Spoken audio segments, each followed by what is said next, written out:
Revelation Revealed, Part 4, Section 58, The Woman and the Beast, Revelation 17, verses 1 through 5. Again, I've said it before, but it's best to read my written commentary because I get into much more detail there than I do here. Verse 1 says, "One of the 7 angels who had the 7 bowls came and said to me, 'Come, I will show you the punishment of the great prostitute who sits on many waters.'" We're going to see who the great prostitute is in this section. Many waters, many prophetic futures see this as many nations because water is symbolic of the nations of the world in many places in the Bible. Whether that's the case here or not is questionable. Verse 2, "With her the kings of the earth committed adultery, and the inhabitants of the earth were intoxicated with the wine of her adulteries." We're talking figuratively here because the prostitute isn't a real woman. It's not physical adultery. It's really spiritual adultery. It's being intoxicated with that which this woman represents, and we will see who that is soon. Verse 3, "Then the angel carried me away by the Spirit into the desert." Obviously, the woman lives in the desert. "There I saw a woman sitting on a scarlet beast that was covered with blasphemous names and had 7 heads and 10 horns. 7 heads, prophetic futurists, many of them, especially in the past, view this as a city, and they view it as Rome. I question that, and I will tell you why later.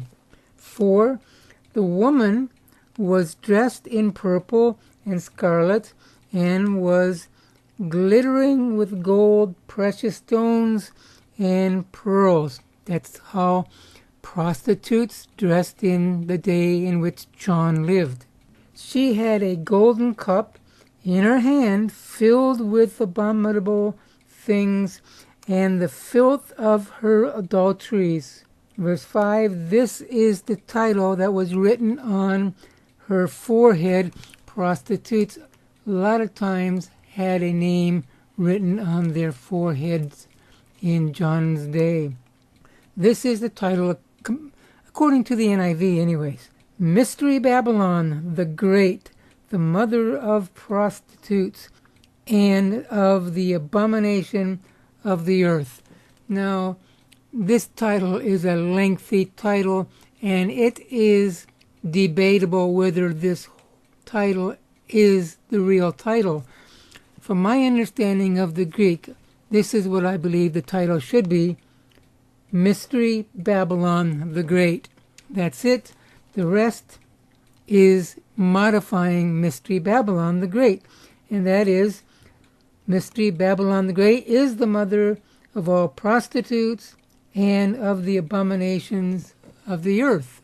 This title tells us that the prostitute is Babylon, and we've already seen in the last chapter that Babylon is a literal city, and we see in this chapter it's in the desert. We see that back in verse 3. Babylon today is in a desert-like region. It's in Iraq, as I've said before. It's more of a tourist site than anything else, but it is close to an adjoining city, and I believe someday that Babylon will have great significance to the nations of the world, and it will be what is described here. It will be the leading city of the world that will intoxicate the national leaders of every nation on the earth. So as we look ahead into prophetic history, let's keep our eyes on the literal city of Babylon. And by the way, Babylon has 7 hills like Rome. Rome may not be the prostitute as many people have thought.